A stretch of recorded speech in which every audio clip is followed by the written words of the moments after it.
What's poppin' YouTube? Today we're going to be talking about an Instagram topic, actually, one that's heavily requested to me, and it's actually how do you make your Instagram photos so sharp? How do you make them sharp if they're a little bit blurry?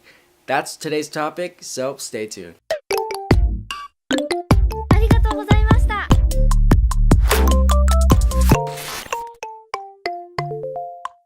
Welcome to the channel, guys. If you guys are new here, my name is David. I'm a 21-year-old content creator looking to help you improve your visual content.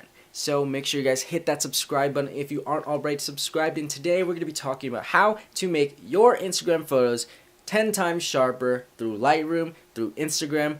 And it's going to be super easy. Whether you use the mobile or the desktop app, I'm going to let you know you can do this. It's free and you're not going to need to pay for anything. So let's just jump straight into it. And again, you can do this on your mobile phone. You just download the Lightroom mobile app. So I'm going to be displaying it on the desktop app, which you have to pay for, but the mobile app is free. Just go to the App Store, look up Lightroom Mobile, and you can probably find it for free. Don't know if Android has it, but I know that Apple has it. So I know that you can do it for your Instagram if you use an iPhone, of course.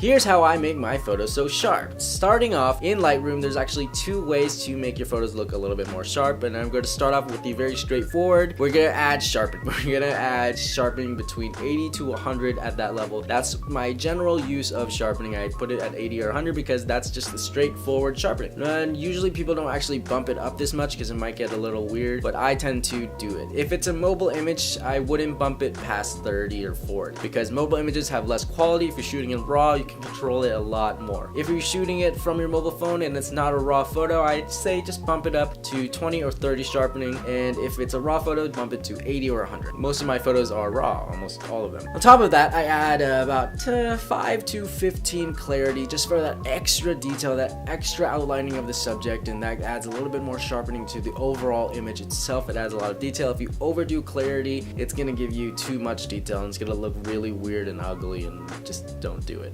Clarity instruction. On top of that, I add about 30 to 35 grain just for that texturizing and, to balance out that sharpening with something soft all across the photo. And that's just my style. That's not necessary, but I just thought I'd throw that in there just because I do it. On top of the straightforward sharpening, you also have the control of light. Now, what light is going to do for you is adjust with the contrast, play with your whites and your blacks, and that's going to be super important in making a tack sharp photo, because when you control the whites and the blacks, you're controlling the contrast, and the contrast is going to help you isolate your subject more. If you don't know what contrast is specifically, here's what contrast is. So you have your whites, your blacks, and everything in between is the grays. As you boost your contrast up, you're getting rid of more levels of gray to the point where you might have your whites and your blacks just right next to each other. There's nothing in between to add a gradient. It doesn't fade into black. It goes from white to black right away. That's contrast. Contrast is the difference between your whites and your blacks. So less contrast, there's going to be like a ton of grays in between, and more contrast is nothing in between.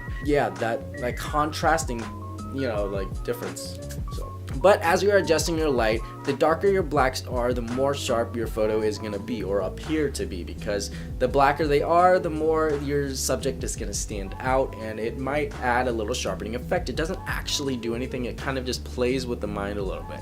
Light helps. So you can do that, exposure, play with the light. And then after that, we're going to jump into Instagram. You're going to upload the photo, but you're not going to post just yet. You're going to jump into the Instagram editor. So where the filters are, you're going to click on edit. You're going to add some brightness maybe if you feel like it. I like to take my shadows down a little bit and my highlights down a little. On top of that, I jump in and I add about 30 to 50 sharpening on Instagram depending on the photo. If it's already too sharp, I maybe even add 20, maybe less. It depends on the photo, but I like to throw in that Instagram sharpening as well because it adds a little bit of Instagram coded and bit rates, and it just makes it a lot easier if you do it from Instagram to make sure that you get that sharpened look that you want. Now, don't overdo it. If you hit 100, it's going to be way too noticeable and it's gonna look ugly. Remember, don't overdo anything when you're editing. That's pretty much all for today's video. Thanks so much for watching. Give this video a thumbs up if you liked it. Make sure you guys hit that subscribe button if you aren't already subscribed, and I'll catch you guys in the next video. Thanks so much. Have an amazing day, morning, night, wherever you're watching from.